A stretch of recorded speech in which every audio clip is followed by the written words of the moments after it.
और इस अपील को पहलगाम में सीमा पार से आतंकियों ने आकर के जिस प्रकार का कत्ले आम किया, धर्म पूछ पूछ करके लोगों को मारा गया, पत्नी के सामने पति को गोलियां दी, बच्चों के सामने अपने पिता को मौत के घाट उतार दिया गया। पूरा हिंदुस्तान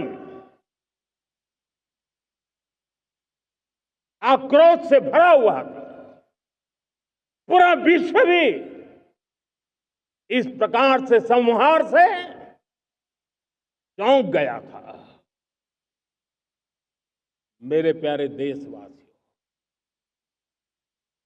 ऑपरेशन सिंदूर उसी आक्रोश की अभिव्यक्ति है।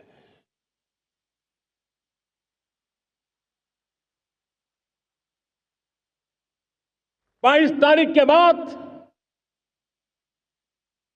हमने हमारे सेना को खुली छूट दे दी।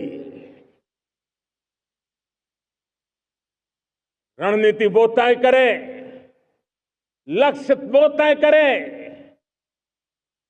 समय भी वो चुने, और हमारी सेना ने वो करके दिखाया जो कई दशकों तक कभी हुआ नहीं था।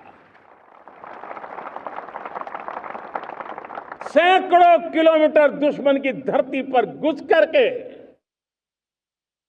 आतंकी हेडक्वार्टर्स को मिट्टी में मिला दिया, आतंकी इमारतों को खंडहर बना दिया।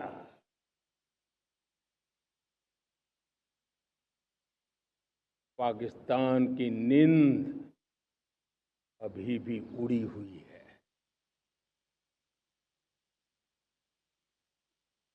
पाकिस्तान में हुई तबाही इतनी बड़ी है कि रोज नए नए खुलासे हो रहे हैं, नई नई जानकारियां आ रही हैं।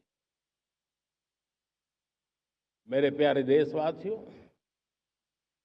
हमारा देश कई दशकों से आतंक को झेलता आया हुआ है। देश के सीने को छलनी कर दिया गया है। अब हमने एक न्यू नॉर्मल प्रस्थापित किया। आतंक को और आतंकी को पालने पोसने वालों को, आतंकियों को ताकत देने वालों को अब हम अलग अलग नहीं मानेंगे।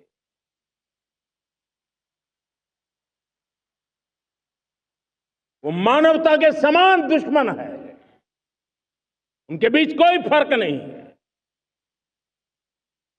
अब भारत ने तय कर लिया है कि न्यूक्लियर की धमकियों को अब हम सहने वाले नहीं हैं। न्यूक्लियर ब्लैकमेल लंबे अरसे से चलाया, अब वो ब्लैकमेल नहीं सहा जाएगा।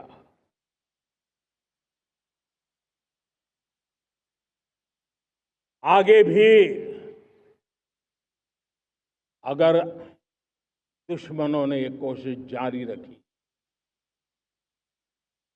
हमारी सेना तय करेगी, सेना की शर्तों पर, सेना जो समय निर्धारित करे उस समय पर, सेना जो तौर तरीके तय करे उस तौर तरीके से, सेना जो लक्ष्य तय करे उस लक्ष्य को अब हम अमल में ला करके रहने वाले हैं। हम मुंह तोड़ जवाब देंगे। मेरे प्यारे देशवासियों, भारत ने तय कर लिया है, खून और पानी एक साथ नहीं बहेंगे।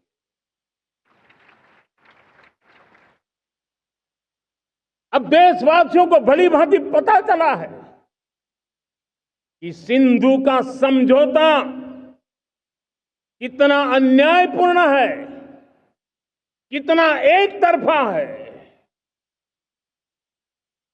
भारत से निकलती नदियों का पानी दुश्मनों के खेत को सींच रहा है और मेरे देश के किसान, मेरे देश की धरती पानी के बिना प्यासी है।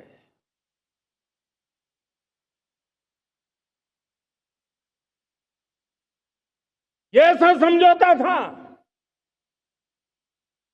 जिसने पिछले 7 दशक से मेरे देश के किसानों का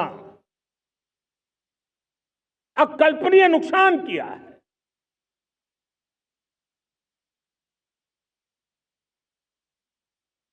अब हिंदुस्तान के हक का जो पानी है उस पर अधिकार सिर्फ और सिर्फ हिंदुस्तान का है, हिंदुस्तान के किसानों का है। भारत कतई सिंधु समझौते को, उस स्वरूप को दशकों तक सहा है, उस स्वरूप को आगे नहीं सहा जाएगा। किसान हित में, राष्ट्र हित में ये समझौता हमें मंजूर नहीं है। मेरे प्यारे देशवासियों,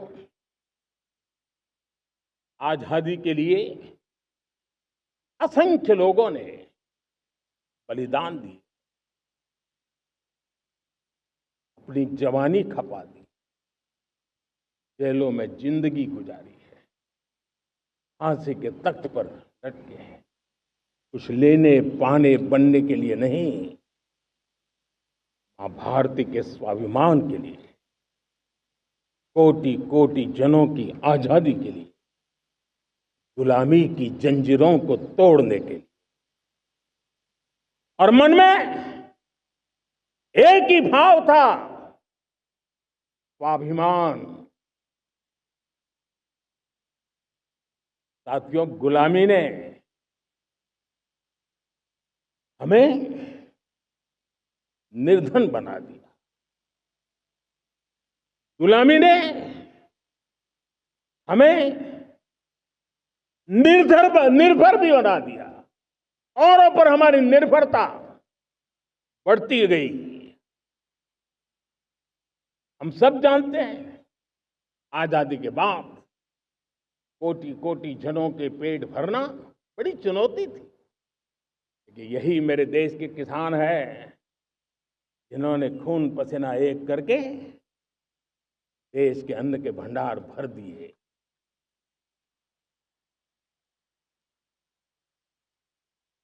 अनाज के संबंध में देश को आत्मनिर्भर बना दिया।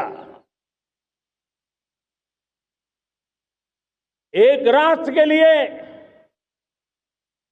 आत्मसम्मान की सबसे बड़ी कसौटी आज भी उसकी आत्मनिर्भरता है। और मेरे प्यारे देशवासियों, विकसित भारत का आधार भी है आत्मनिर्भर भारत।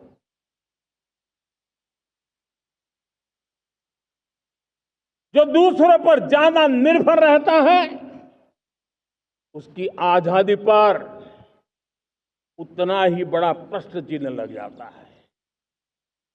और दुर्भाग्य तो तब बन जाता है जब निर्भरता की आदत लग जाए, पता ही ना चले